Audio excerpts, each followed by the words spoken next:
नमस्ते दोस्तों। क्या आपने कभी सोचा है कि आपकी जिप कोड आपकी उम्र तय कर सकती है?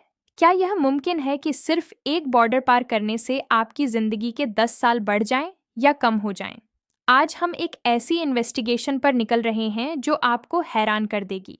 हम बात करेंगे दुनिया के सबसे ताकतवर देश अमेरिका की, जहां अमीरी की कोई कमी नहीं है, लेकिन सेहत के मामले में वहां के अलग-अलग राज्यों के बीच एक ऐसी खाई है जिसे देखकर आप दंग रह जाएंगे।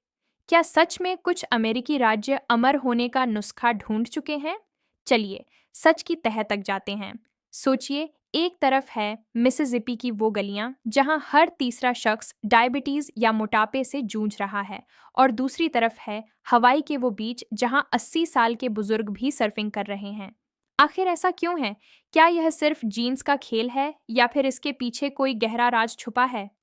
अमेरिका हेल्थ रैंकिंग्स की हालिया रिपोर्ट के मुताबिक हवाई, मैसाचुसेट्स और कनेक्टिकट जैसे राज्य सालों से टॉप पर बने हुए हैं। लेकिन क्यों? क्या वहाँ की हवा में कुछ अलग है? या फिर वहाँ के लोगों ने अपनी जिंदगी जीने का ढंग बदल लिया है? जब हम डेटा को खंगालते हैं तो एक बहुत ही अजीब बात सामने आती है। सेहत का ताल्लुक सिर्फ जिम जाने से नहीं है, बल्कि इसका ताल्लुक उस सिस्टम से है जिसमें आप रहते हैं। हवाई को अक्सर हेल्थ का मक्का कहा जाता है। यहाँ की औसत उम्र अमेरिका में सबसे ज्यादा है, लेकिन यहाँ एक ट्विस्ट है।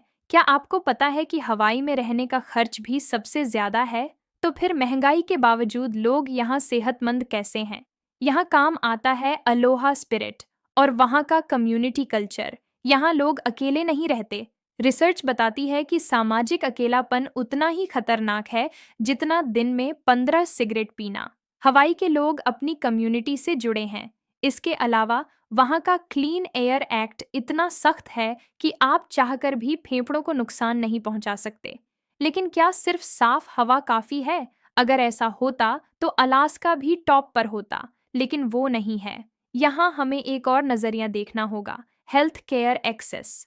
हवाई में एम्प्लॉयर्स के लिए कानूनन जरूरी है कि वो अपने कर्मचारियों को हेल्थ इंश्योरेंस दें। क्या हमारे यहाँ ऐसा मुमकिन है? यह एक बड़ा सवाल है। अब जरा अमेरिका के उत्तर पूर्वी हिस्से की तरफ नजर घुमाते हैं, मैसाचुसेट्स। यहाँ हार्वर्ड और एमआईटी जैसे बड़े संस्थान हैं।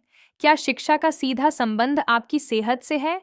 डेटा कहता है हाँ। मैसाचुसेट्स में यूनिवर्सल हेल्थ केयर का मॉडल है। यहाँ के 98% लोगों के पास इंश्योरेंस है। अब जरा सोचिए, जब आपको डॉक्टर के पास जाने से पहले अपने बैंक बैलेंस की फिक्र नहीं करनी पड़ती, तो आप छोटी बीमारियों को बड़ा बनने से पहले ही पकड़ लेते हैं। द लैंसेट की एक स्टडी के मुताबिक शिक्षा का स्तर जितना ऊंचा होता है, इंसान उतना ही अपनी डाइट और एक्सरसाइज को लेकर सजग रहता है। लेकिन यहाँ एक कड़वा सवाल भी उठता है। क्या अच्छी सेहत सिर्फ उन लोगों का हक है जो अमीर और पढ़े लिखे हैं? क्या एक गरीब मजदूर को लंबी उम्र का हक नहीं? यहाँ कहानी में एक नया मोड़ आता है।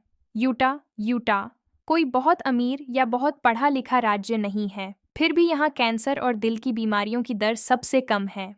इसका राज क्या है? यहाँ धर्म और संस्कृति का बहुत बड़ा रोल है। यूटा की एक बड़ी आबादी मॉर्मन है जो शराब, तंबाकू और कैफीन से सख्त परहेज करते हैं।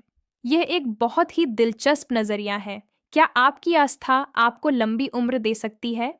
जब हम साइंस की बात करते हैं तो हम अक्सर डोपामीन और सेरोटोनिन की बात करते हैं, लेकिन क्या अनुशासन और एक सादा जीवन ही वह सीक्रेट सॉस है जिसे हम मॉडर्न सप्लीमेंट्स में ढूंढ रहे हैं? यूटा हमें सिखाता है कि कभी-कभी क्या करना है से ज्यादा जरूरी यह है कि क्या नहीं करना है। कैलिफोर्निया वैसे तो सेहत के मामले में मिला जुला है, लेकिन वहाँ एक छोटा सा इलाका है, लोमा लिंडा।